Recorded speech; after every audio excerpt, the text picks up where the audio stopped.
So ngayon, dumako naman tayo sa ikalawang uri ng teksto ay ang paglalahad o expository. Sa Ingles ay expository. So, bago tayo magsimula sa definisyon ng paglalahad o expository, ano sa tingin niyo ang paglalahad o expository? Yes?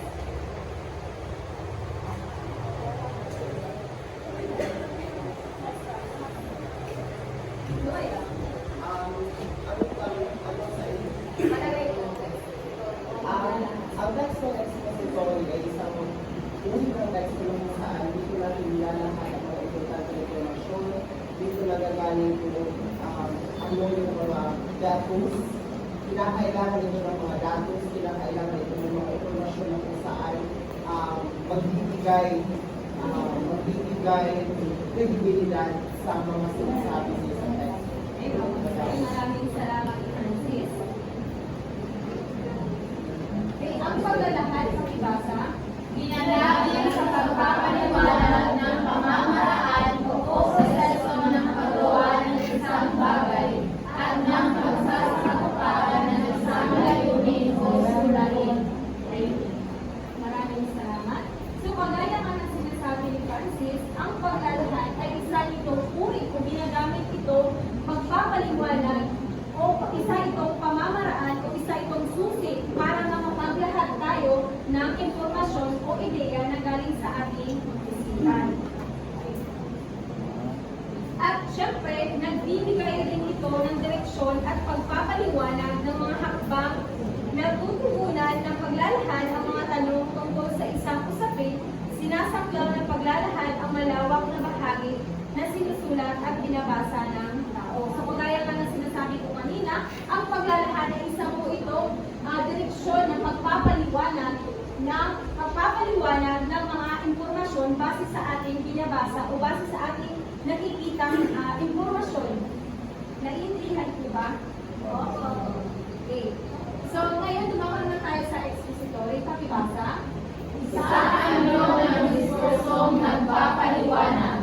Ang anyo ng diskurso kung saan nagpapahayag ang isang tao ng mga ideya, kaisipan at impormasyon na sakop ng kanyang kaalaman ay ihanay sa isang maayos at malinaw na pamamaraan. Okay, maraming salamat. So, ang expository, isang anyo ng diskursong nagpapaliwanag. So, halimbawa nito ngayon, kanina, yung mga kasamahan ko, ang diskurso niyon ay nagpapaliwanag. At yung uri ng teksto na iyon ay ang expository. Dahil kami ay nagpapaliwanag ng isang impormasyon o nagbibigay kami ng isang impormasyon para kayong lahat ay makakakuha ng impormasyon at ng mga ideya na iyon.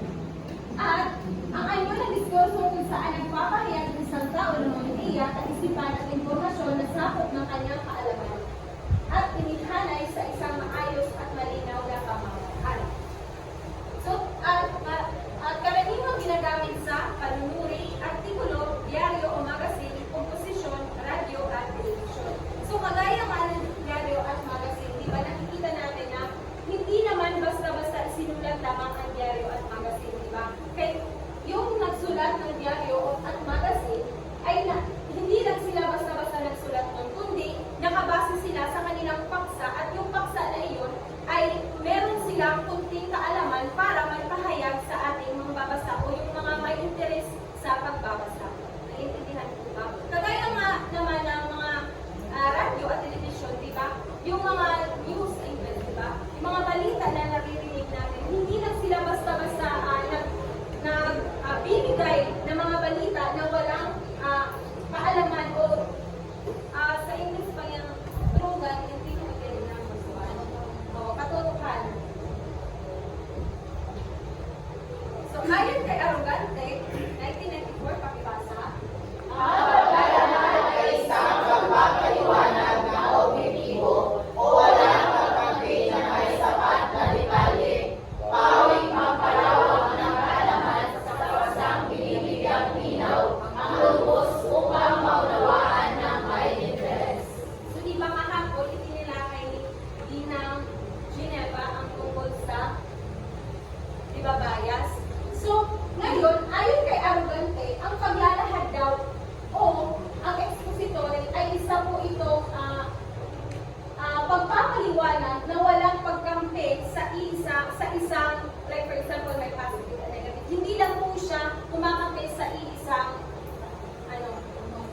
panig.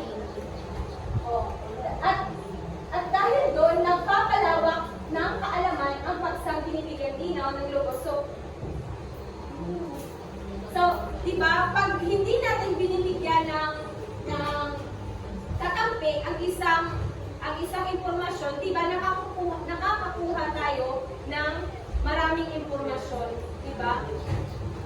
Naiintindihan? Opo. Ayon naman kay Ruben, pagkibasa, Sa bias ng pura ng paglalaan, ang paglalaan ay pangkaliwala ng kahulugan ng isang ideya at ang katuturan ng isang salita.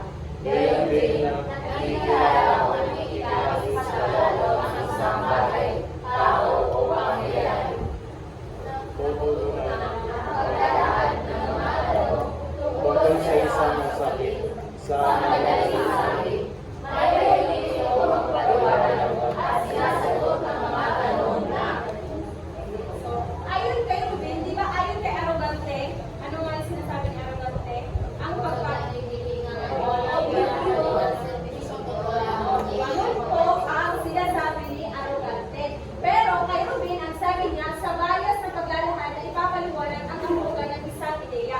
Diba, syempre kung tayo ay nagpo-focus lamang sa isang ideya o nagkakaroon tayo ng bias, diba, mas lalo tayong nakakakuha ng maraming impormasyon at napapalawak ang ating kaisipan. Kabaliktaran lang po sila ni Ruben at ni Arrogante.